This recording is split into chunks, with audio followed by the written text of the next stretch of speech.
Grace never thought about heroism. She thought about rent. She thought about the overdue electric bill tucked beneath her mattress. She thought about the shift she couldn't afford to miss at the hospital, even when her feet ached so badly she could barely stand. Heroism was for people who had time to think beyond survival. Grace did not have that luxury.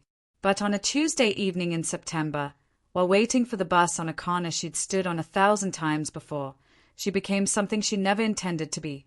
The child was small, maybe 5 years old. Dark hair pulled into 2 uneven pigtails, a pink backpack shaped like a bunny. The girl stood beside a woman who looked nothing like her, blonde, sharp-featured, wearing sunglasses even though the sun had already set. Grace noticed because the woman's grip on the child's wrist was too tight. The girl wasn't crying, but her face was frozen in that way children's faces freeze when fear has stolen their voice. Grace had learned, in her years of nursing, to read bodies before they spoke. She saw the tension in the child's shoulders, the way the woman glanced over her shoulder, again and again, like someone expecting to be caught. So Grace acted, not with a plan, not with courage. She acted because her body moved before her mind could convince her not to. She walked toward them, smiled, said something simple, something about how adorable the backpack was, how her niece had the same one. She knelt down, asked the child her name. The woman stiffened, said they were late, pulled the girl closer. But Grace didn't move. She kept smiling, kept talking, kept her eyes on the child until the girl finally whispered a name that didn't match the one the woman had given Alia. That was when Grace did. That was when she said, loud enough for the small crowd at the bus stop to hear, that maybe they should wait together, that maybe the girl's mother was still nearby. The woman's face changed. Fear flickered where confidence had been. She let go of the child's wrist. She turned. She walked away, quickly, too quickly, disappearing into the dim glow of the streetlights. The child stayed. Grace stayed. And when the police arrived 20 minutes later, summoned by a bystander who'd caught on, they told Grace she'd likely stopped something terrible. They took her statement. They thanked her. They told her she'd done the right thing. Grace went home. She ate leftover rice. She fell asleep on the couch with her scrubs still on. She didn't think about it again. Not until the Jeeps came. Before we go on, tell us, where are you watching from? Drop it in the comments below. It was 3 days later when she first noticed them. Black Jeeps. Tinted windows so dark they looked like they'd swallowed light whole. 2 of them, parked across the street from her apartment building. She saw them when she left for work at 6 in the morning. She saw them again when she came home at midnight. At first, she thought nothing of it. The city was full of cars, full of strangers, full of things that meant nothing. But then she saw them again the next day, and the day after that. Always the same 2 Jeeps, always parked in slightly different spots, but never far from her door. Grace wasn't paranoid by nature. She was practical. She believed in coincidences because life was too chaotic not to. But by the 5th day, practicality gave way to unease.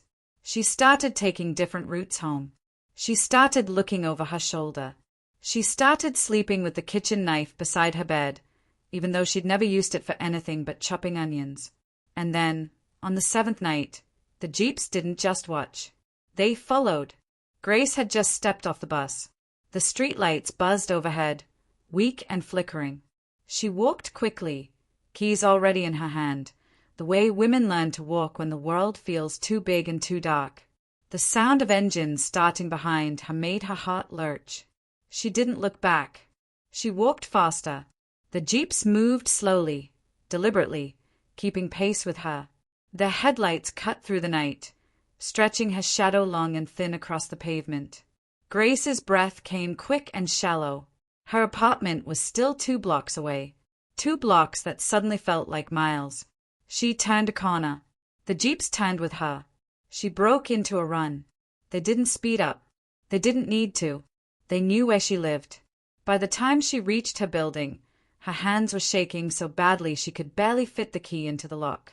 She stumbled inside, slammed the door, bolted it, stood there in the dark, chest heaving, listening for footsteps that never came. But when she looked out the window, the jeeps were there, parked, waiting, watching. Grace didn't sleep that night.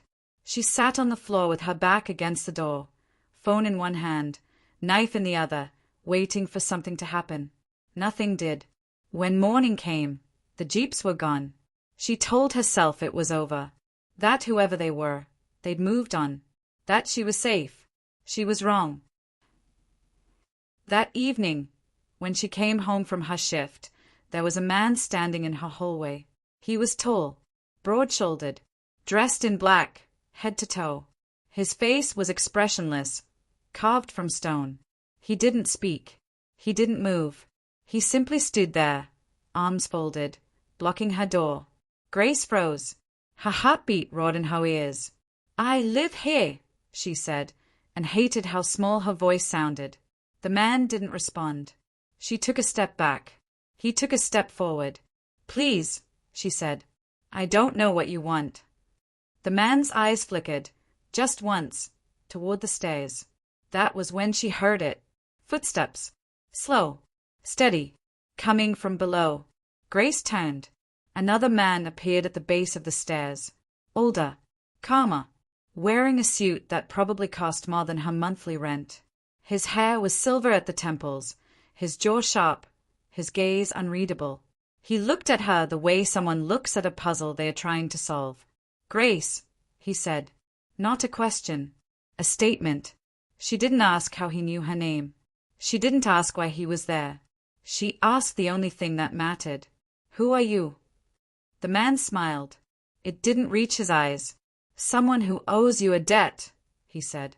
And then he gestured toward the door behind her. "We need to talk." Grace didn't move. Every instinct in her body screamed at her to run, but there was nowhere to go. The man in black still stood between her and her door. The one in the suit stood between her and the stairs. She was trapped in her own hallway, in her own building, in a life that had been unremarkable until a child with a bunny backpack changed everything. "I don't know you," she said, steadier than she felt. "No," the man in the suit agreed. "But I know you." He moved closer, not threatening, but deliberate. His shoes clicked softly against the worn linoleum. Everything about him was controlled, measured, like a man who'd spent a lifetime making decisions that couldn't be undone. "My name is Dante," he said. "And the child you saved 3 nights ago, she's mine." The words hit Grace like cold water. The girl, the one with the pigtails, the one who'd whispered a name that didn't match. Grace had assumed she'd been taken by a stranger. She'd assumed the police had handled it. She hadn't thought about the aftermath. She never thought about the aftermath. "I don't understand," Grace said. "You don't need to," Dante replied. "You only need to know that what you did, stopping that woman, asking questions, refusing to walk away, it saved my daughter's life." Grace's hands trembled. She pressed them flat against her thighs. "Then why are you here?" Dante's expression didn't change. "Because the people who tried to take her know who you are now. They know what you did, and they don't forgive." The hallway felt too small, too dim. Grace's pulse hammered in her throat. "So what? You're here to warn me." "No," Dante said. "I'm here to protect you." "I don't need protection." "You do." His voice was calm, absolute, the kind of voice that didn't argue because it didn't need to. Grace wanted to push back. She wanted to tell him to leave. She wanted to believe she could go back to her life, to her shifts, to her overdue bills and her quiet, invisible existence. But she'd seen the jeeps. She'd felt the weight of being watched. "What do you want from me?" she asked. "Nothing," Dante said. "I want to give you something. Safety. Time. A chance to disappear until this is handled." "Handled," Grace repeated. The word tasted bitter. "What does that mean?" Dante didn't answer. He didn't need to. Grace closed her eyes, opened them. "And if I say no?" "Then you die," Dante said simply. "Maybe tonight. Maybe tomorrow. But soon. She didn't believe him. Not at first. But when she looked at the man in black still standing behind her, she saw no emotion. No hesitation. No doubt. These were people who didn't bluff. How long? She asked. A week. Maybe 2. And then you go back to your life. Grace laughed. It came out sharp, jagged. You think I can just, what? Pack a bag and disappear? I have a job. I have rent. I have a life. You have a life now, Dante said. If you stay here, you won't. The hallway pressed in. Grace's thoughts scattered, fragmented, trying to find a way out that didn't exist. She thought about the hospital, about the patients who depended on her, about the shift she couldn't miss, about the small, ordinary routines that made her feel like she mattered. But she also thought about the jeeps, about the woman who'd tried to take a child, about the way Dante's voice didn't waver when he told her she would die. Where? She asked. Somewhere safe. That's not an answer. It's the only one you're getting. Grace looked at him. Really looked. There was no cruelty in his face. No malice. Just certainty. The kind of certainty that came from a life spent making choices no one else wanted to make. She thought about the girl again. The one with the bunny backpack. The one whose wrist had been held too tight. Okay, Grace said. Dante nodded once. Good. Pack light. We leave in 10 minutes. Grace didn't pack light. She didn't know how. She stood in her apartment, staring at the tiny space she'd called home for 3 years. The couch she'd bought secondhand. The coffee table with the broken leg she'd never fixed. The stack of books she'd never finished. The life she'd built out of scraps and exhaustion. She grabbed a duffel bag. Threw in clothes without thinking. A toothbrush. Her phone charger. A photo of her mother, dead now for 5 years. She didn't know what else to take. Didn't know how to pack for disappearing. When she came back into the hallway, Dante was waiting. The man in black was gone. Ready? Dante asked. No, Grace thought, but she nodded anyway. The jeep smelled like leather and something else, something clean and sharp, like disinfectant. Grace sat in the back, her duffel bag at her feet. Dante sat beside her. Another man drove. He didn't speak, didn't look back, didn't exist beyond the task of steering them through the city streets. Grace watched the lights blur past, watched her neighborhood disappear, watched her life shrink into the rearview mirror. Where are we going? She asked. Somewhere quiet, Dante said. That's still not an answer. It's the one you're getting. Grace pressed her lips together, looked out the window. The city gave way to suburbs. The suburbs gave way to trees. The trees gave way to nothing, just empty roads and distant headlights and the hum of the engine beneath her.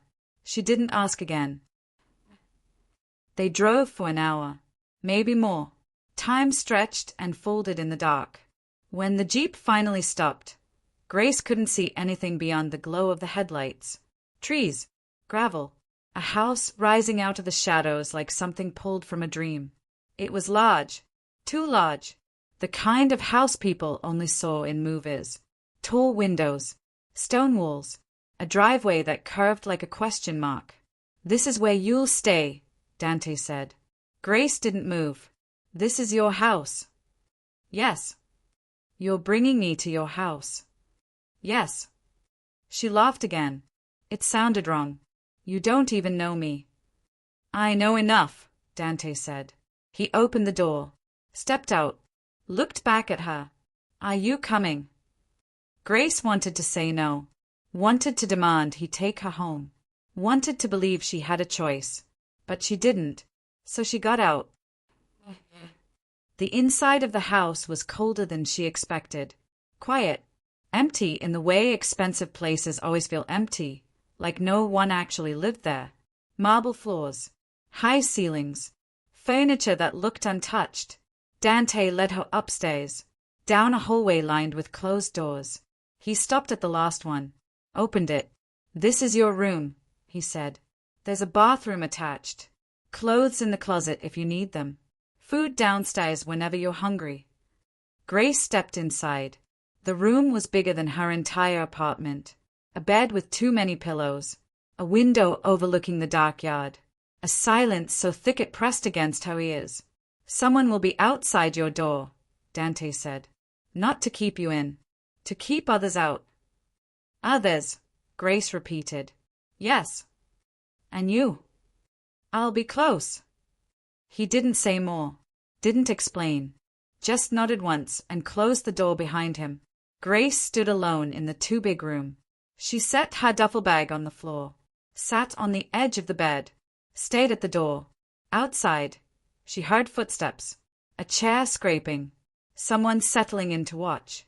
To protect. To guard. Grace didn't know which. She lay down. Stayed at the ceiling. Wondered how a single act of decency had led her here. And she didn't sleep. Not for a long time. Morning came slowly. Light crept through the curtains in pale, hesitant strips. Grace woke with her clothes still on, her body stiff, her mind clouded with the residue of restless half-sleep. For a moment, she didn't remember where she was. Then she did, and the weight returned. She sat up, looked around. The room hadn't changed. Still too large, still too quiet, still belonging to someone else. There was a knock at the door. Soft, deliberate. Grace stood, smoothed her shirt, opened it. A woman stood there, older, maybe 50, her hair pulled back into a neat bun, her expression neutral, polite. She held a tray with food, toast, eggs, coffee that steamed faintly in the cool air. "Good morning," the woman said. Her voice was measured, professional. "I'm Helen. I manage the house. This is for you." Grace took the tray. It was heavier than she expected. "Thank you." Helen nodded. "If you need anything, there's a phone by the bed. Dial 0. Someone will answer." "Okay." Helen turned to leave, then paused. "He means well, you know." Grace frowned. "Who?" "Mr. Dante." She said nothing more, just walked away, her footsteps fading down the hall.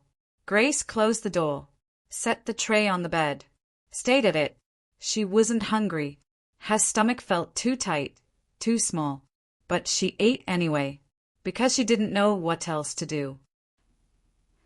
She spent the first day alone. No one came to the door except Helen, who brought lunch and then dinner, each time with the same polite efficiency. Grace explored the room, opened drawers, found clothes that weren't hers, soft sweaters, clean jeans, things that fit well enough. She wondered who they'd belonged to, wondered if anyone had asked permission. She tried the door. It opened. No lock, no guard visible, just an empty hallway and the faint sound of voices somewhere below. She could leave. She knew that. Knew no one would stop her. But she didn't, because Dante's words still echoed. Asterisk, you die. Maybe tonight. Maybe tomorrow. But soon. Asterisk. So she stayed. On the second day, she ventured downstairs. The house was even larger than she'd imagined. Rooms branched off in every direction. Sitting rooms, studies, spaces she didn't have names for. She walked through them slowly, cautiously, like someone exploring a museum after hours. She found the kitchen. Helen was there, chopping vegetables with precise, mechanical movements. She glanced up when Grace entered. "Hungry?" Helen asked. "No, just looking." Helen nodded, went back to chopping. Grace stood there, awkward, unsure. "Can I ask you something?"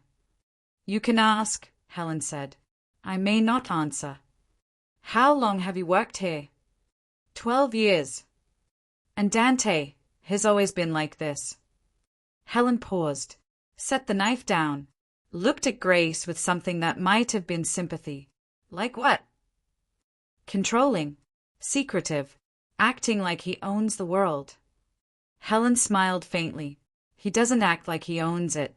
He does own it, or enough of it that the difference doesn't matter." Grace's chest tightened. So what does that make me? A prisoner? No, Helen said. A guest. Guests can leave. So can you. Grace said nothing, because they both knew it wasn't true.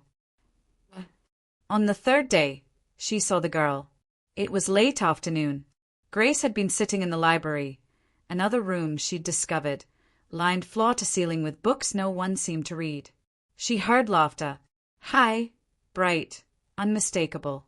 A child's laughter. She followed the sound. Through the hallway, down the stairs, into a sunroom overlooking the yard. And there she was, the girl with the bunny backpack, the one whose wrist had been held too tight, the one Grace had saved without knowing the cost. She was playing with blocks, building something tall and precarious. Her hair was down now, loose around her shoulders. She wore a yellow dress. She looked happy. Grace stood frozen in the doorway. The girl looked up, blinked. Hi. Grace's throat closed. She tried to smile. Hi. Are you a friend of Papa's? Papa. The word hit Grace harder than it should have. Sort of, Grace said. The girl tilted her head, studied her. You're pretty. Thank you. What's your name? Grace. The girl smiled, went back to her blocks. I'm Elena. Grace wanted to say something, wanted to kneel down, to ask if she was okay, if she remembered that night. But before she could, a voice stopped her. Elena. Dante stood behind her. Grace hadn't heard him approach, hadn't felt him there. But when she turned, his expression was unreadable. Come, he said to the girl. Helen has your snack ready. Elena hopped up without protest, skipped past Grace, humming to herself, disappeared into the hall. Grace and Dante stood alone. You should have told me, Grace said. Told you what? That she was here, that I'd see her. Dante's jaw tightened. Would it have changed anything? Grace didn't answer, because she didn't know. Dante stepped closer. His voice dropped. She doesn't remember you. Doesn't remember that night. I made sure of that. Why? Because she's 5. Because she doesn't need to carry that fear. Grace's hands curled into fists. And me? Do I get to forget? No, Dante said. You don't. If this story has already found a place in your heart, don't forget to like, comment, subscribe, and check the description box below for more stories that stay long after they end. That night, Grace couldn't sleep again. She lay in bed, staring at the ceiling, thinking about Elena, about her smile, about how easy it was to erase fear when you had the power to do it. She thought about her own life, about how invisible she'd been, about how no one would erase her fear. No one would make her forget. She got up, walked to the window, looked out at the yard bathed in moonlight, and saw him, Dante, standing alone near the trees, hands in his pockets, head tilted back, staring at the sky. He looked smaller out there, less certain, less like the man who commanded rooms and controlled lives. He looked human. Grace pressed her forehead against the glass, watched him for a long time, wondered what he saw when he looked up, wondered if he carried fear too. She didn't know, but she wanted to. The days blurred, one into the next. Grace stopped counting, stopped asking when she could leave, stopped pretending she had anywhere else to be. The house became familiar, its routines, its rhythms, Helen's footsteps in the morning, Elena's laughter echoing from distant rooms, the low murmur of voices behind closed doors, the way Dante appeared and disappeared like something only half real. Grace didn't see him often, but she felt him. His presence lingered in every corner, in the way the staff moved with quiet efficiency, in the way no one questioned her, in the way she was cared for without asking. She hated how easy it was to accept. On the 6th day, Dante found her in the library. She was reading, or pretending to. The words on the page hadn't registered for 20 minutes. She was too distracted by the sound of rain against the windows, by the strange comfort of the house's silence. "You've been quiet," Dante said. Grace looked up. He stood in the doorway, suit jacket off, sleeves rolled to his elbows. He looked tired, more tired than she'd seen him. "Not much to say," she replied. Dante stepped inside, sat in the chair across from her. "You're angry." "Should I be?" "Most people would be." Grace closed the book, set it aside. "I'm not most people." "No," Dante said. "You're not." They sat in silence. The rain filled the space between them. Grace studied him, really studied him. The lines around his eyes. The way his shoulders carried weight even when he sat still. The way he looked at her like he was trying to solve something he didn't understand. "Why did you bring me here?" she asked. "I told you. To keep you safe." "That's not the whole truth." Dante's jaw tightened. "No, it's not." "So tell me." He leaned back, exhaled slowly. "Because I needed to know you were real." Grace frowned. "Real?" "People like you don't exist in my world," Dante said. "People who act without thinking, who risk themselves for strangers, who don't want anything in return." He paused. "I didn't believe it, so I brought you here, to see if you'd ask for something, to see if you'd try to leverage what you did. And you haven't." Grace's chest tightened. "So what? This was a test?" "No, it was curiosity." "Curiosity," she repeated. The word tasted wrong. Dante leaned forward. His eyes locked on hers. "You saved my daughter. You didn't know who I was. Didn't know what it would cost you.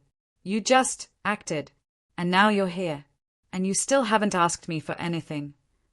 "What would I ask for?" "Money. Protection. A favor. Most people would." Grace laughed bitterly. "I'm not most people. You said it yourself." Dante didn't smile. "No, you're not." That night, Grace dreamed. She dreamed of the bus stop, of the girl with the bunny backpack, of the woman with sunglasses and too tight grip. But in the dream, Grace didn't act. She turned away, got on the bus, left the girl behind. And when she looked back, the girl was gone. She woke gasping, sweating, heart pounding. The room was dark, silent, but she didn't feel alone. She got up, walked to the door, opened it. The hallway was empty, but at the end, near the stairs, a light was on, faint, flickering. She followed it, down the stairs, through the sitting room, into a study she hadn't seen before. Dante was there, sitting at a desk, papers spread in front of him, a glass of something amber beside his hand. He didn't look up when she entered. "Can't sleep?" he asked. "No, neither can I." Grace stepped closer, looked at the papers. They were covered in names, numbers, things she didn't understand. "What are you doing?" she asked. "Working." "It's 3 a.m. "I know." She sat in the chair across from him. "Do you ever stop?" "No. Why not?" Dante finally looked up. His eyes were bloodshot, hollow. "Because if I stop, I think. And if I think, I remember. And if I remember." He stopped, looked away. "You remember what?" Grace asked quietly. "Everything I've done to get here." Grace didn't push, didn't ask, just sat there. Let the silence hold them both. After a long time, Dante spoke again. "Elena's mother is dead." Grace's breath caught. "She died 2 years ago," he continued. "Cancer. Fast. Brutal. I couldn't stop it. Couldn't save her. And Elena," his voice cracked. "She barely remembers her." "I'm sorry," Grace said. "Don't be." "I'm not." "You don't mean that." "I do." Dante's hands clenched into fists. "Because if she'd lived, she would have hated what I've become. Hated this life. Hated me." Grace shook her head. "You don't know that." "Yes, I do." She wanted to argue, wanted to tell him he was wrong. But she didn't, because she saw it in his face. The certainty, the grief, the guilt. Elena doesn't need to remember her mother, Dante said. She just needs to be safe, and I will do anything, to make sure she is. Grace believed him. The next morning, everything changed. Grace woke to shouting, distant, muffled, but urgent. She got up, dressed quickly, opened the door. Helen was in the hallway, her face pale. Stay in your room. What's happening? Please, just stay inside. But Grace didn't. She followed the sound, down the stairs, into the entryway. Men in black filled the space, armed, tense, moving with military precision. Dante stood at the center, phone pressed to his ear.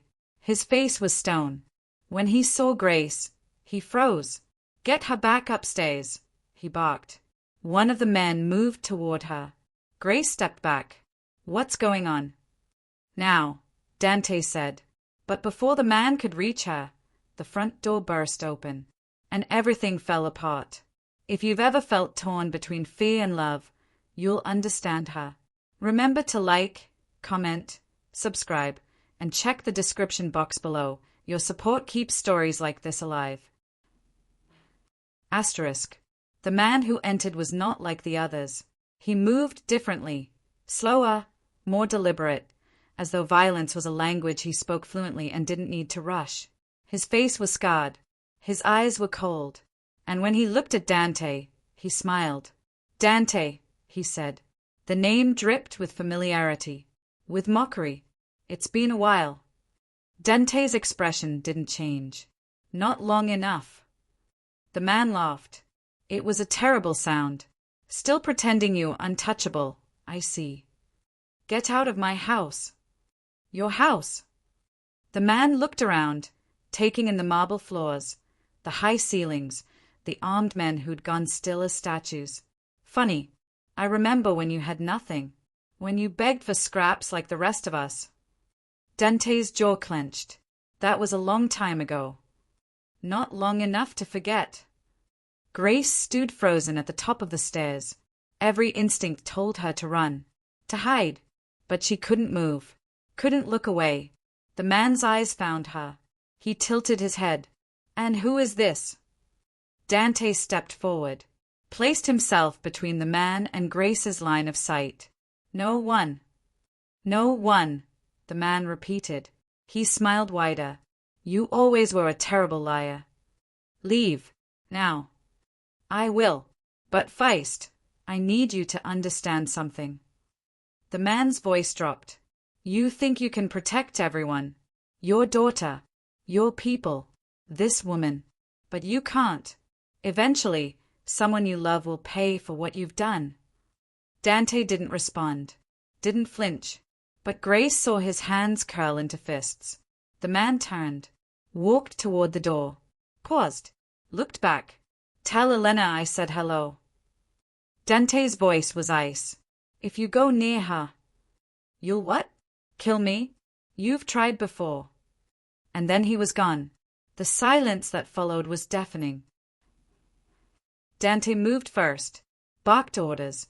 The men dispersed, checked windows, secured doors, moved with the efficiency of soldiers who'd done this 100 times before.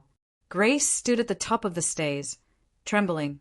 She wanted to go back to her room, to pretend she hadn't seen, hadn't heard, but her legs wouldn't move. Dante looked up, saw her. His expression softened, just barely. Come here. She descended slowly. Each step felt heavier than the last. When she reached the bottom, Dante took her arm, not roughly, but firmly. He led her into the study, closed the door. Sit, he said. Grace Saturday. Dante poured himself a drink, drank it in one swallow, poured another, didn't offer her one. That man, Grace said. Her voice was too small. Who was he? Someone I used to know. That's not an answer. It's the only one you're getting. Grace's hands shook. She pressed them flat against her thighs. He mentioned Elena. Dante's jaw tightened. He won't touch her. How do you know? Because I won't let him. You can't control everything. Dante slammed the glass down. The sound cracked through the room. Don't tell me what I can't do. Grace flinched. Dante closed his eyes. Exhaled. When he spoke again, his voice was quieter. I'm sorry.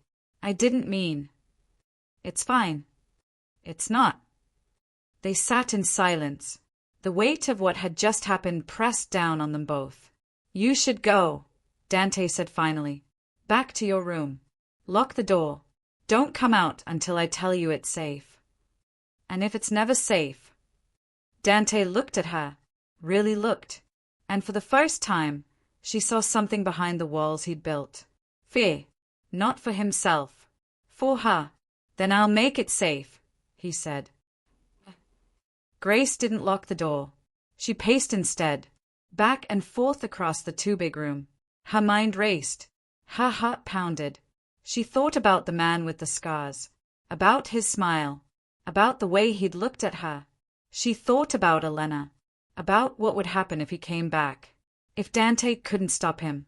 She thought about leaving, about slipping out while everyone was distracted, about going back to her apartment, her job, her life. But she knew, deep down, in a place she didn't want to acknowledge, that her old life was gone. That the moment she'd stopped that woman on the street, the moment she'd asked the girl her name, she'd crossed a line she couldn't uncross. She was part of this now, whether she wanted to be or not. That night, Dante came to her room. He knocked first, waited for her to open the door. When she did, he looked different, softer, less like the man who commanded rooms and more like the man she'd seen standing alone in the moonlight. Can I come in? He asked. Grace stepped aside. Dante entered, looked around, didn't sit, just stood there, hands in his pockets, like he wasn't sure why he'd come. I owe you an explanation, he said. You don't owe me anything. I do. Grace crossed her arms. Then explain. Dante exhaled. The man you saw today. His name is Victor. We grew up together. In the same neighborhood. Same streets. Same life. We were, he paused, friends. Once. What happened? I got out. He didn't. And he never forgave me for it. Why? Because I left him behind. Because I chose a different path. Because Dante stopped. Looked away.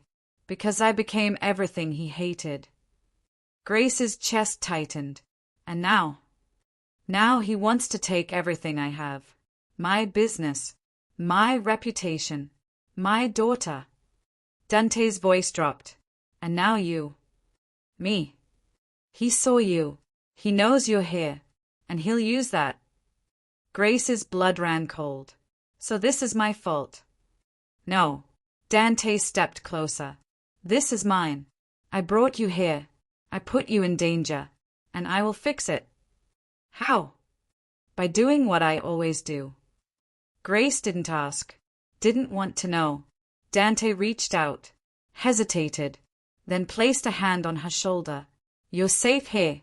I promise. Grace looked up at him. Saw the exhaustion in his eyes. The weight he carried. The fear he tried to hide. I believe you, she said. And she did. If your heart's racing too, take a breath. And don't forget to like, comment, subscribe, and check the description box below for more unforgettable love stories. The house changed after Victor's visit. The air grew heavier. The staff moved faster, quieter, as though sound itself had become dangerous. More men arrived. Strangers with hard faces and harder eyes. They didn't speak to Grace, didn't acknowledge her, but she felt their presence everywhere, in the hallways, near the windows, shadows that followed her even when she was alone. Elena noticed too. She stopped laughing as much, stopped skipping through rooms. At dinner one night, she asked Helen why there were so many new people in the house.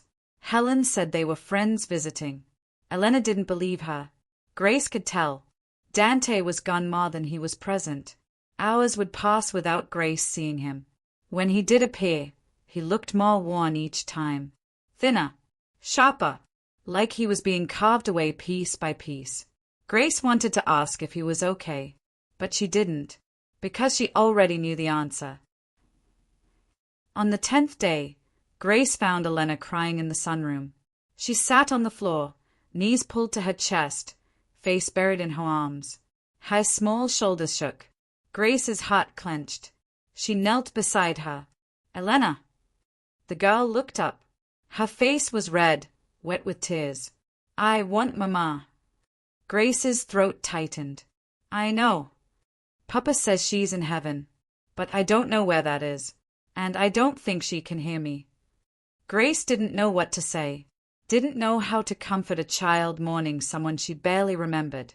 So she just sat there, pulled Elena into her lap, let the girl cry against her shoulder. "She hears you," Grace whispered. "I promise." Elena sniffled. "How do you know?" "Because love doesn't disappear. Not really. It stays, even when people go." Elena pulled back, looked at Grace with wide, searching eyes. "Did someone you love go away?" Grace nodded. "My mom." "Does she hear you?" "I think so." Elena wiped her nose, leaned back against Grace's chest. "I'm glad you're here." Grace's eyes burned. "Me too." That night, Dante found her in the library again. She was curled in the chair, legs tucked beneath her, staring at a book she wasn't reading. He stood in the doorway for a long time before speaking. "Helen told me what you did," he said. "With Elena." Grace looked up. "I didn't do anything." "You were there. That's something." Grace closed the book. She misses her mother. "I know. Do you talk to her about it?" Dante's expression darkened. "No." "Why not?" "Because I don't know what to say." Grace stood, walked toward him. "You say that it's okay to miss her, that it's okay to be sad, that she's allowed to feel whatever she feels. And if I don't believe that, then you learn." Dante looked at her. Something shifted in his face. Something raw, unguarded. "You're good with her." "She's easy to be good with." "No, she's not. Not for most people." Grace tilted her head. "And you? What about me? Are you easy to be good with?" Dante's lips twitched. Almost a smile. "No, I didn't think so." They stood there. The silence between them no longer felt heavy. It felt different, softer, like something was changing. Like something had already changed and neither of them had noticed until now. "I'm sorry," Dante said. Grace frowned. "For what?" "For bringing you into this. For keeping you here. For," he stopped, looked away. "For everything." "You don't need to apologize." "Yes, I do." Grace stepped closer, close enough to see the exhaustion carved into his face, close enough to feel the heat radiating from his body. "I chose to stay." "No, you didn't. You had no choice." "Maybe not at first, but I do now, and I'm still here." Dante's eyes searched hers. "Why?" Grace didn't answer, because she didn't know. Or maybe she did, and she wasn't ready to admit it. Dante reached out. Slowly, his hand hovered near her face. Then, gently, he tucked a strand of hair behind her ear. His fingers lingered. "Warm. Careful. You should hate me," he said. "I should," Grace agreed. "But I don't." Dante's breath hitched. He leaned closer. Just a fraction. Just enough for Grace to feel the shift in the air between them. And then he pulled away. "Get some sleep," he said. His voice was rough. "Tomorrow will be difficult." "Why?" "Because Victor is coming back." Grace's stomach dropped. "How do you know?" "Because I know him. And I know he won't stop until he gets what he wants." "What does he want?" Dante looked at her one last time. "Everything." Grace didn't sleep. She lay in bed, staring at the ceiling, thinking about Dante's hand near her face, about the way he'd looked at her, about how her heart had betrayed her by racing. She thought about Victor, about his scars, about the way he'd smiled when he mentioned Elena. She thought about leaving, about running, about saving herself before it was too late. But she didn't move, because somewhere between the fear and the confusion, between the silence and the danger, she'd stopped thinking of this place as a prison, and that terrified her more than anything else. Before we close this chapter, take a moment, like, comment, subscribe, and check the description box below. Every small gesture helps the next story find its way to you. Victor came at dawn. Grace heard the commotion before she saw it. Shouts, footsteps pounding through the hallways, the sharp crack of something breaking. She bolted upright, heart hammering, and ran to the window. The driveway was full of vehicles. Black, sleek, too many to count. Men poured out, armed, faces hidden behind masks. They moved like a coordinated attack, fast, deliberate, efficient. Grace's breath caught. This wasn't a visit. This was war. She grabbed her phone. No signal. She ran to the door. Locked. From the outside. Panic fled. She pounded on the wood. Hello? Someone, please. Nothing. She pressed her ear against the door. Heard muffled voices. Gunfire. One shot. Then another. Then a burst of them, rapid and deafening. Grace stumbled back. Her hands shook. Her mind raced. Elena. Where was Elena? She tried the window. Locked. She looked around the room for something, anything, to break it with. But before she could move, the door burst open. Dante stood there, blood smeared across his shirt. His face was a mask of controlled fury. We're leaving, he said. What? Now. He grabbed her arm, pulled her into the hallway.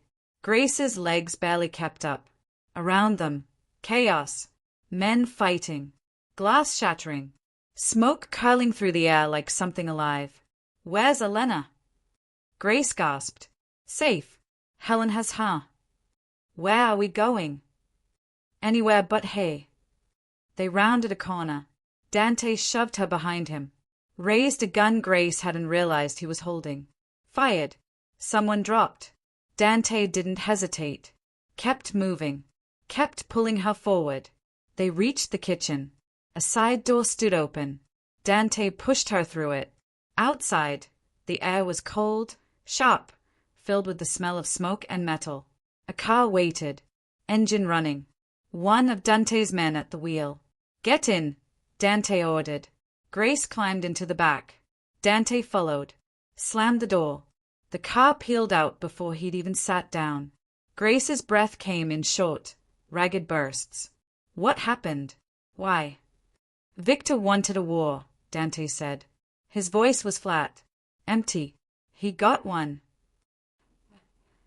They drove for hours, through back roads, through towns Grace didn't recognize. The sun climbed higher, indifferent to the violence they'd left behind. Grace watched Dante.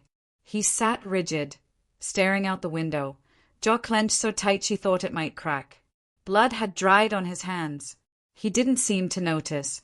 Is everyone okay? She asked quietly. No. His stomach twisted. Elena. She's safe. I sent her and Helen ahead. Different route. And your people?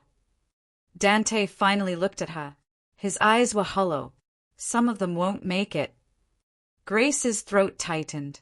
I'm sorry. Don't be. This is what they signed up for. That doesn't make it easier. No, it doesn't. They lapsed into silence. Grace wanted to say more. Wanted to offer something. Comfort, reassurance, anything. But she didn't know how. Didn't know if it would even matter. They stopped at a safe house. Small, isolated, hidden deep in woods that seemed to go on forever. Dante's man stayed in the car. Kept watch. Dante led Grace inside. The house was bare. A couch. A table. A few chairs. Dust coated every surface. We'll stay here until it's safe to move again, Dante said. How long will that be? I don't know. Grace sat on the couch. Her legs felt weak. Her mind felt numb. She thought about the gunfire, about the blood on Dante's shirt, about how close she'd come to. She couldn't finish the thought. Dante disappeared into another room. Came back with a first aid kit. He set it on the table. Started cleaning the blood from his hands. Grace watched him. You're hurt. I'm fine. Let me see. Grace. Let me see. Dante sighed, held out his hands. Grace took them, turned them over. His knuckles were split, bruised. She opened the kit, found antiseptic, bandages, wiped in silence. Dante watched her. You don't have to do this. I know. Then why? Grace didn't answer, just kept wrapping his hands. When she finished, she didn't let go. You scared me, she said quietly. Dante frowned. When? When you came to get me. When I heard the gunfire. I thought, she stopped. Swallowed. I thought you were gone. Dante's expression softened. He turned his hands over, held hers. I'm still here. For how long? As long as I need to be. Grace looked up at him. That's not an answer. It's the only one I have. They stayed like that, hands clasped, eyes locked. The world outside didn't exist. Just them. Just this moment. And then Dante pulled away. Get some rest, he said. We'll move again tomorrow. Grace couldn't rest. She lay on the couch, staring at the ceiling, listening to Dante move through the house, opening doors, checking windows, pacing. She thought about everything that had led her here. The girl with the bunny backpack, the jeeps, the moment she'd agreed to leave her life behind. She thought about how easily everything had fallen apart, how fragile safety really was. She thought about Dante, about the way he'd held her hands, about the way he'd looked at her, about how, despite everything, she felt safer with him than she'd felt in years. And that realization terrified her. Dante came back into the room, sat in the chair across from her. You're not sleeping. Neither are you. I don't sleep much anymore. Why not? Too many ghosts. Grace sat up. Ghosts. Dante leaned back, closed his eyes. People I've lost. Choices I've made. Things I can't undo. Like what? Like bringing you into this. Grace's chest tightened. I told you. I chose to stay. You shouldn't have. Maybe not. But I did. And I don't regret it. Dante opened his eyes. Looked at her. You will. You don't know that. Yes, I do. Grace stood. Walked over to him. Knelt in front of the chair so they were eye level. You're not as bad as you think you are. Dante's laugh was bitter. You don't know what I've done. I know you saved your daughter. I know you protected me. I know you're sitting here blaming yourself for things that aren't your fault. They are my fault. All of it. No, they are not.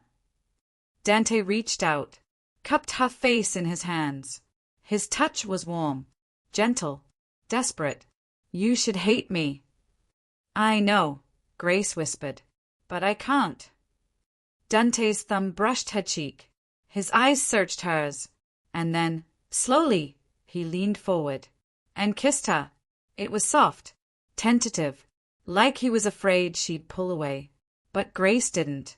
She leaned in, let herself feel, let herself want. When they pulled apart, Dante rested his forehead against hers. This is a mistake.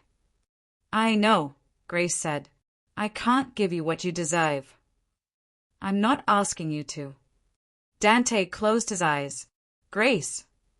Don't overthink it. Just be here, right now, with me. And he was. They left before dawn. The safe house disappeared behind them, swallowed by trees and mist. Grace sat in the back seat, watching the world blur past, her mind still tangled in the feel of Dante's lips on hers, the weight of his hands cradling her face. She didn't know what it meant. Didn't know if it meant anything at all. Dante sat beside her, silent, his jaw set, his eyes fixed on the road ahead. He hadn't mentioned the kiss. Hadn't looked at her the way he had the night before. It was as if the moment had been sealed away, locked behind walls he'd rebuilt while she slept. Grace wanted to say something, wanted to ask if he regretted it, but she didn't, because she was afraid of the answer. They arrived at another house, larger this time, more secure. High walls surrounded it, guards at every entrance. Grace counted 6 as they drove through the gates. Maybe more. Elena was waiting inside. She ran to Dante the moment he stepped through the door. He caught her, lifted her, held her so tightly Grace thought he might never let go. "Papa," Elena whispered into his neck. "I'm here," Dante said. "I'm here." Helen stood nearby, arms crossed, relief etched into her face. She nodded at Grace. Grace nodded back. When Dante finally set Elena down, the girl turned to Grace. "You came back." "Of course," Grace said. "I thought maybe you'd leave. Like Mama." Grace's heart broke. She knelt down. "I'm not going anywhere." Elena studied her. Then, without warning, threw her arms around Grace's neck. Grace held her, blinked back tears. Over Elena's shoulder, she saw Dante watching. His expression was unreadable. That night, Elena refused to sleep alone. She clung to Grace, asked her to stay. Grace looked at Dante. He nodded. So Grace sat on the edge of Elena's bed, read her stories, sang her soft, half-remembered songs until the girl's eyes grew heavy, until her breathing slowed, until she finally let go. Grace stood, turned off the light, closed the door quietly behind her. Dante was waiting in the hallway. "Thank you," he said. "She needed someone. She needed you." Grace looked away. She just needed to feel safe. "And you gave her that." They stood in the dim hallway. The house around them was quiet, too quiet, like it was holding its breath. "We need to talk," Dante said. Grace's stomach tightened. "Okay." He led her downstairs, into the study, closed the door, poured himself a drink, offered her one. She declined. Dante drank, set the glass down, turned to face her. "Last night was a mistake," Grace finished. "You said." "No, it wasn't." Grace's breath caught. "Then what was it?" "Reckless. Selfish. Something I shouldn't have done." He paused. "But not a mistake." "I don't understand." Dante stepped closer. "I can't offer you a future, Grace. I can't promise you safety or stability or any of the things you deserve. My life, it's not one you want to be part of. You don't get to decide that for me." "Yes, I do." His voice was firm, final. "Because if something happens to you, if you get hurt because of me, I won't survive it." Grace's throat burned. "So what? You're just going to push me away?" "Yes." "That's not fair." "No, it's not. But it's necessary." Grace's hands curled into fists. "You're a coward." Dante flinched, but he didn't argue. Grace turned, walked to the door, stopped. "You're wrong, you know, about not being able to give me what I deserve. You already have." She didn't wait for him to respond. Just left. Let the door close behind her. Let the tears fall once she was alone. The days that followed were strained. Dante avoided her. When they were in the same room, he didn't look at her, didn't speak unless necessary. Grace told herself it was for the best, told herself it was easier this way. She was lying. She spent more time with Elena, played games, drew pictures, listened to stories about the mother the girl barely remembered. It hurt, But it was a good hurt, the kind that reminded Grace she was still alive, still capable of feeling something other than fear. Helen noticed. She said nothing, but Grace saw it in the way the older woman looked at her, with sympathy, with understanding. One afternoon, Helen found Grace in the kitchen. "He's always been like this, you know." Grace looked up. "Like what?" "Afraid of letting people in. Afraid of needing them." "I don't think he needs me." Helen smiled. "Then you're not paying attention." On the 14th day, everything changed again. Grace woke to the sound of breaking glass. She sat up, listened. Footsteps. Shouts. Not again. She ran to the door, opened it. The hallway was empty. But downstairs, chaos. She ran. Down the stairs. Into the entryway. Men in masks. Fighting. Blood. So much blood. And Dante. In the center of it all. Moving like something carved from fury itself. Grace's heart stopped. She wanted to scream. Wanted to run. But her body wouldn't move. One of the masked men saw her. Started toward her. Dante turned. Saw. His eyes widened. "Grace, run." But she couldn't. Couldn't move. Couldn't breathe. The man reached for her. And then Dante was there. Between them. His fist connecting with the man's jaw. The man dropped. Dante grabbed Grace. Pulled her close. "Are you hurt?" Grace shook her head. Couldn't speak. "Stay behind me," Dante said. And then he was moving again. Shielding her. Fighting. Protecting. Grace pressed herself against the wall. Watched him. Watched the way he moved. The way he fought. The way he never once looked away from her for more than a second. And she realized something. Helen was right. He needed her. Just as much as she needed him. When it was over, when the last of the attackers had been subdued or had fled, Dante came to her. Blood on his hands. Exhaustion in his eyes. "Are you okay?" he asked. Grace nodded. "Are you?" "I will be." They stood there.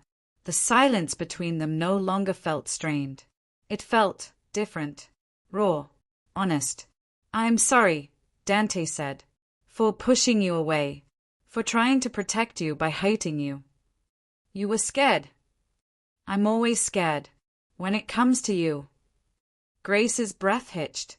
"Why?" "Because I care. More than I should. More than is safe." He paused. "And I don't know what to do with that." Grace stepped closer. "You don't have to do anything. Just don't shut me out." Dante cupped her face. "I'll try. That's all I'm asking." He kissed her. Not like before. Not tentative. Not uncertain. But like he'd made a choice. Like he was done running. And Grace kissed him back. Time moved differently after that. Slower. Softer. As if the world had finally exhaled. The attack stopped. The house grew quiet again. Dante said Victor had been dealt with. Grace didn't ask what that meant. She didn't want to know. What mattered was that Elena laughed again. That Helen stopped looking over her shoulder. That Dante slept, sometimes, beside Grace in the too big bed in the room that had stopped feeling like a prison. He didn't speak much. But his presence said everything his words couldn't. The way he reached for her hand when they sat together. The way he watched her with Elena. The way he kissed her forehead before leaving the room, as if reassuring himself she was real. Grace didn't push. Didn't ask for promises. She'd learned that love, in Dante's world, wasn't spoken. It was shown. In protection. In sacrifice. In the quiet moments when his guard came down and she saw the man beneath the armor.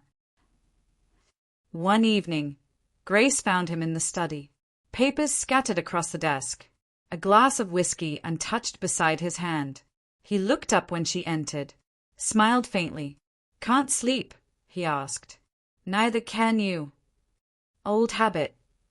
Grace sat in the chair across from him. "What are you working on?" "Cleaning up messes. Tying loose ends." He leaned back, making sure nothing like this happens again. "Can you do that?" Make sure. Dante's smile faded. No, but I can try. Grace studied him. The lines around his eyes. The weight he carried. Do you ever regret it? This life? Every day. Then why not leave? Because leaving doesn't erase what I've done. And because, he paused, because the people I care about are safer with me here than they would be if I disappeared. You mean Elena? And you? Grace's chest tightened. I'm not your responsibility. You are now. She didn't argue, because somewhere along the way, she'd become his. Not in the way captives belong to captors, but in the way people choose each other. Slowly, inevitably, without realizing until it's too late to turn back. Come here, Dante said. Grace stood, walked around the desk. He pulled her into his lap, wrapped his arms around her, pressed his face against her shoulder. I don't know how to do this, he said quietly. Do what? This. Us. Love. Grace's breath caught. He'd never said the word before, never named what lived between them. You're doing fine, she whispered. I'm not. I'm selfish and broken and human. You're human, Dante. That's enough. He pulled back, looked at her. You're too good for me. Maybe, but you're stuck with me anyway. Dante laughed. It was a soft, broken sound, but it was real. He kissed her, slow, tender, like he was memorizing the moment, like he was afraid it might be the last. Grace kissed him back, let herself believe, just for a moment, that this could last, that love could survive in a world built on violence and secrets. She didn't know if it could, but she wanted to try. The next morning, Elena asked Grace a question. They were sitting in the garden. Elena was drawing. Grace was reading. The sun was warm. The air was still. Everything felt almost normal. Grace, Elena said. Yeah. Are you going to stay? Grace looked up. What do you mean? Are you going to stay here? With us? With Papa? Grace's throat tightened. I don't know. I hope you do. Elena went back to her drawing. Papa's happier when you're here. And so am I. Grace didn't know what to say, so she just reached over, ruffled Elena's hair, smiled even though her eyes were burning. That night, Grace asked Dante the same question. They were lying in bed, her head on his chest, his hand in her hair. The room was dark, quiet, safe. Elena asked me if I was staying, Grace said. Dante's hand stilled. What did you tell her? That I didn't know. And now? Grace lifted her head, looked at him. What do you want me to say? Dante was quiet for a long time. Then, I want you to stay. But I can't ask you to. Why not? Because you deserve better than this. Better than me. Grace sat up. Stop saying that. It's true. No, it's not. She took his face in her hands. I know who you are, Dante. I know what you've done. I know this life isn't safe or normal or anything I ever imagined. But I'm still here. I'm still choosing you. So stop pushing me away and just let me stay. Dante stayed at her. And then, slowly, he nodded. Okay. Okay.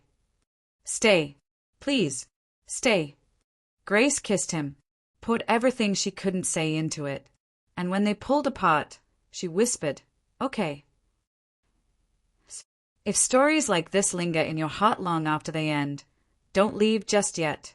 Like, comment, subscribe, and check the description box below, and let the next story find you when the night grows quiet again.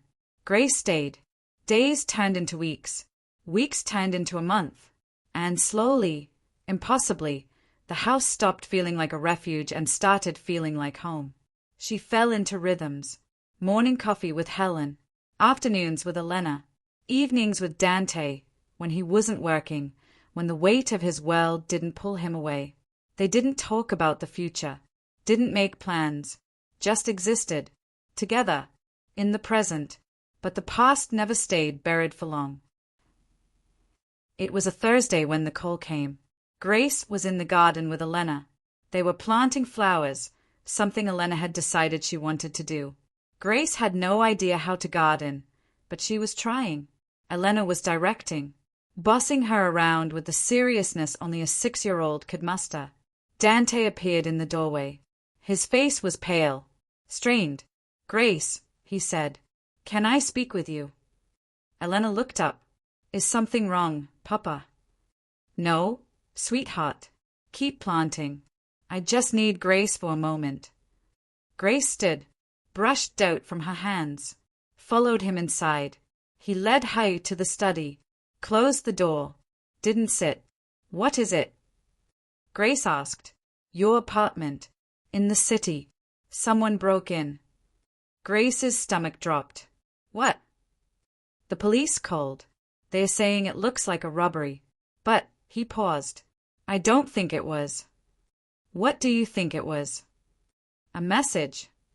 Grace's hands shook. "From who?" "I don't know yet, but I'm going to find out." Grace Saturday. Her mind raced. Her apartment, her things, the life she'd left behind. She'd almost forgotten it existed. "Was anything taken?" she asked. "No. That's what makes me think it wasn't random."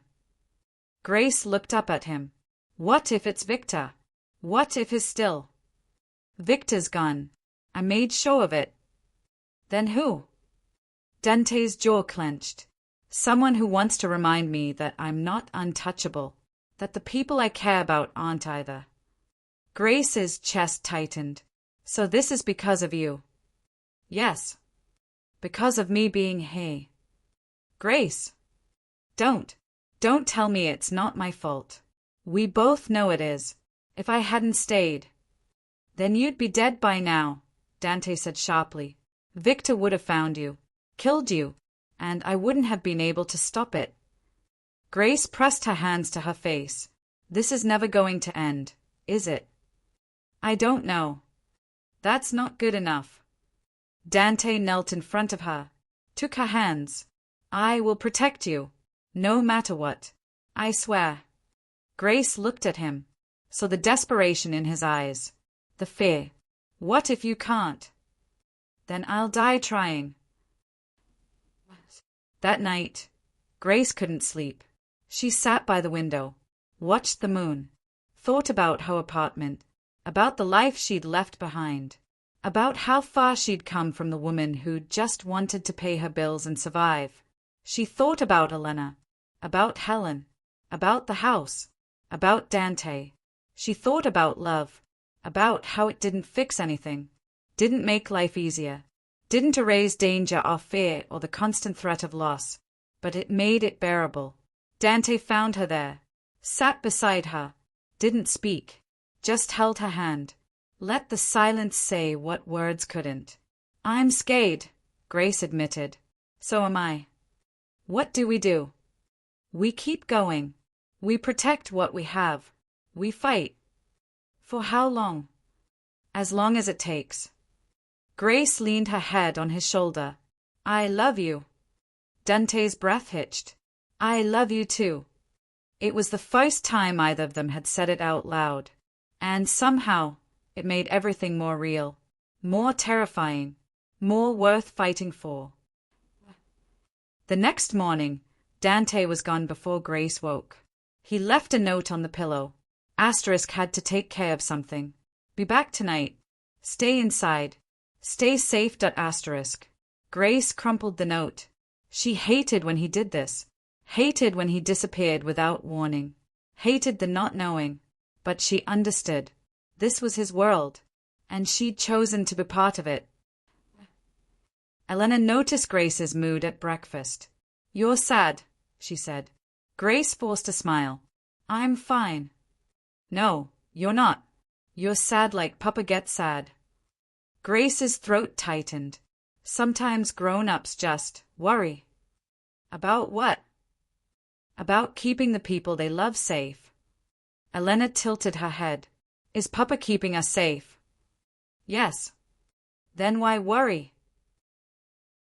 Grace didn't have an answer, so she just hugged the girl, held her close, wished the world was simpler, wished love was enough. Dante came back that night, late, exhausted, but whole. Grace was waiting in the study. She stood when he entered. Are you okay? Yes. Did you find out who? It's handled. Handled, Grace repeated. The word felt hollow. Dante crossed the room, pulled her into his arms. I'm sorry. For leaving. For not telling you where I was going. You don't owe me explanations. Yes, I do. Grace pulled back, looked at him. Then tell me what you did. Dante hesitated. Then, I made sure whoever sent that message won't send another. Grace didn't ask for details. Didn't want to know. Thank you, she said instead. Dante frowned. For what? For protecting me. For coming back. Always, Dante said. I'll always come back. And Grace believed him. The weeks that followed were the closest Grace had ever come to peace. The house settled into a new kind of normal. Dante worked less, smiled more, started teaching Elena how to play chess, even though she was terrible at it. Grace watched them together, saw the softness in Dante's eyes when he looked at his daughter, saw the man he might have been in a different life. They talked more, about small things, Elena's schooling, plans for the garden, what to have for dinner, normal things, things that people who weren't running from the world talked about. One night, Dante asked Grace if she was happy. They were in bed, her head on his chest, his fingers tracing patterns on her shoulder. I think so, she said. You think? I don't know what happy is supposed to feel like anymore. But this, she paused. This feels right. Dante kissed her forehead. Good. Are you happy? More than I've been in years. But nothing. Just more than I've been in years. Grace lifted her head. You're allowed to be happy, you know, without guilt. I know. Do you? Dante smiled faintly. I'm trying. Elena asked Grace to read to her that night, a story about a princess who saved herself. Grace liked that Elena didn't need a prince, didn't need anyone but herself. When the story ended, Elena looked up at Grace. Will you always be here? Grace's chest tightened. I hope so. Do you promise? Elena. Please, promise. Grace looked into the girl's wide, hopeful eyes, and she lied. I promise. Elena smiled, closed her eyes, fell asleep holding Grace's hand. Grace stayed until she was sure Elena wouldn't wake. Then she left, found Dante in the study. I promised her, Grace said. Dante looked up. Promised what? That I'd always be here, that I wouldn't leave. And I don't know if I can keep that promise. Dante stood, walked to her. Then we'll make sure you can. How? By making this work, by building something that lasts. Grace wanted to believe him, wanted to believe that love was enough, that safety was possible, that the past wouldn't catch up, but she'd learned that wanting wasn't the same as having. The attack came 3 nights later. Grace woke to silence. No shouting, no gunfire, just silence. And that was worse. She sat up. Dante was already awake, already moving. Stay here, he said. What's happening? I don't know. Just stay. He left. Grace sat in the dark, listened, heard nothing. And then, a scream. Elena. Grace's blood turned to ice.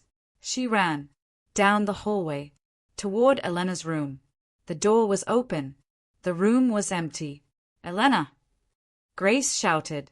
No answer. Grace's heart pounded. She ran, down the stairs, through the house, calling Elena's name. She found Dante in the entryway, surrounded by his men. His face was ashen, They took her, he said. Grace's world tilted. What? They took Elena. Who? I don't know, but I'm going to find out. And I'm going to get her back. Grace couldn't breathe, couldn't think. How did they? It doesn't matter. What matters is getting her back. Grace grabbed his arm. Let me help. No. Dante. No, Grace. I can't. His voice broke. I can't lose both of you. You won't. You don't know that. Neither do you. Dante looked at her, saw the determination in her eyes, the refusal to back down. Fine, he said, but you stay by me. Always. Grace nodded. Always. They moved fast. Dante made calls, gathered information, tracked whoever had taken Elena. Grace stayed close, watched him work, saw the fury, the fear, the desperation, and she realized something. This was love too, not the soft kind, not the gentle kind, but the kind that burned, that consumed, that would destroy anything in its path to protect what it held dear. Within hours, they had a location, an abandoned warehouse on the edge of the city. Dante assembled his men, briefed them, prepared for war. Grace insisted on coming. Dante argued, but not for long. He knew she wouldn't stay behind, knew she'd follow regardless, so he let her. The warehouse was dark, cold, empty, or so it seemed. Dante's men fanned out, searched, cleared rooms, and then, a sound, faint, crying. Elena. Dante ran. Grace followed. They burst into a room at the back. Elena was there, tied to a chair, tears streaming down her face, but alive, whole. Dante untied her, pulled her into his arms, held her so tightly Grace thought he might never let go. I've got you, he whispered. I've got you. Elena sobbed. Papa. Sure. You're safe. You're safe now. Grace knelt beside them. Elena reached for her. Grace took her hand, held it, let the girl know she wasn't alone. And then, a voice behind them. How touching. Grace turned. A man stood in the doorway, older, familiar, and Grace realized it was the man from the bus stop, the one who'd been watching, the one who'd started all of this. Dante stood, placed himself between the man and his family. You, Dante said. The man smiled. Me. Why? Because you took something from me. So I took something from you. She's a child. So was mine. Grace's blood ran cold. Dante's voice was ice. If you hurt her. I didn't. I just wanted you to feel what I felt. To know what it's like to lose everything. Dante stepped forward. You've made your point. Have I? Yes. Now let us go. The man considered, then nodded. Okay. But know this. This isn't over. Not by a long shot. He turned, walked away, disappeared into the shadows. Dante didn't follow, just scooped Elena into his arms, took Grace's hand, led them out. They drove back in silence. Elena slept in Grace's lap, her small body finally relaxed after the terror. Dante's hands gripped the wheel so tightly his knuckles were white. Grace watched him, saw the storm brewing behind his eyes, knew he was already planning, already calculating. When they arrived home, Helen was waiting. She took Elena gently, carried her upstairs. Dante didn't move, just stood in the entryway, staring at nothing. Grace touched his arm. She's safe. This time. Dante. Don't. His voice was hollow. Don't tell me it's going to be okay. Don't tell me we'll figure it out. Because I can't. He stopped. Swallowed. I can't do this anymore.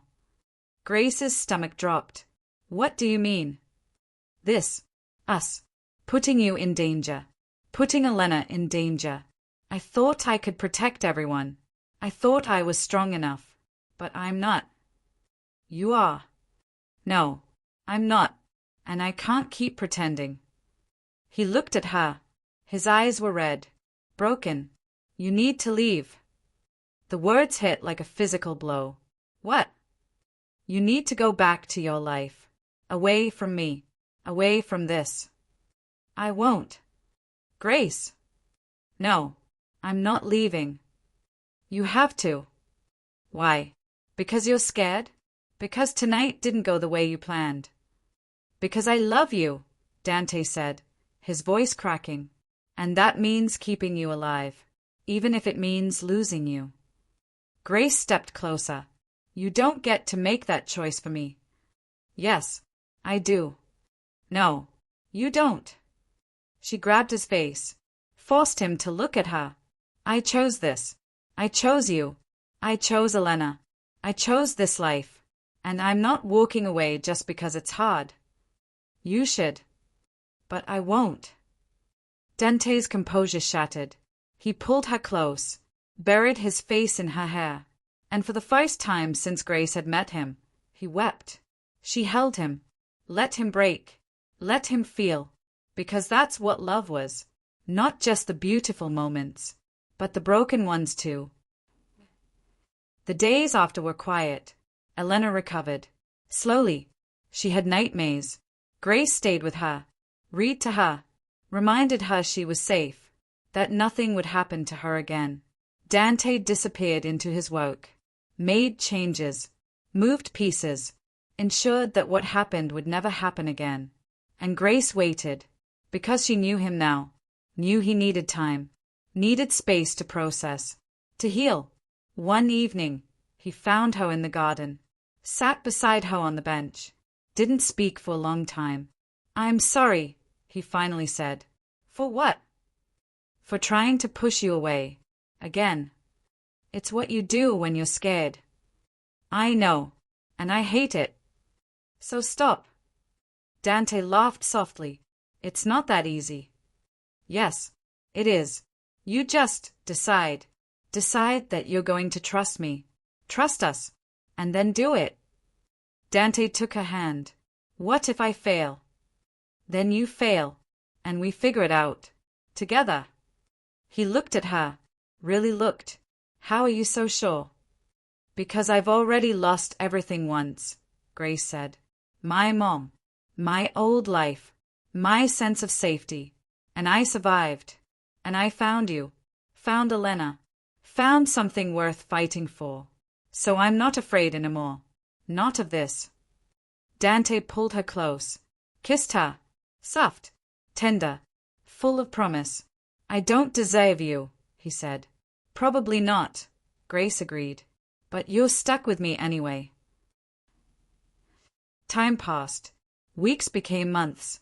The house became a home. Elena grew. Laughed more. Stopped having nightmares. Grace found work again. Remote. Safe. But still hers. Still something that made her feel like herself. And Dante changed. Slowly. Let his guard down. Let himself be happy. Let himself believe that maybe, just maybe, this could last. They didn't talk about marriage. Didn't need to. What they had was stronger than vows. Deeper than promises. It was choice. Made every day. In every small moment. One night, a year after everything had started, Grace stood in the garden. The same garden where she'd first held Elena. Where she'd promised the girl she'd stay. Dante found her there, wrapped his arms around her from behind, rested his chin on her shoulder. What are you thinking? He asked. That I'm happy, Grace said. Really happy. Good. And that I was wrong. About what? About love. I thought it was supposed to be easy, simple, safe. She paused. But it's not. It's messy, complicated, terrifying. And somehow, that makes it better. Dante kissed her temple. I love you. I know. Do you? Grace turned in his arms, looked up at him. Yes, I do. And I love you too. They stood there, holding each other, watching the stars. And for the first time in either of their lives, the future didn't feel like a threat. It felt like possibility. If stories like this linger in your heart long after they end, don't leave just yet. Like, comment, subscribe, and check the description box below. And let the next story find you when the night grows quiet again.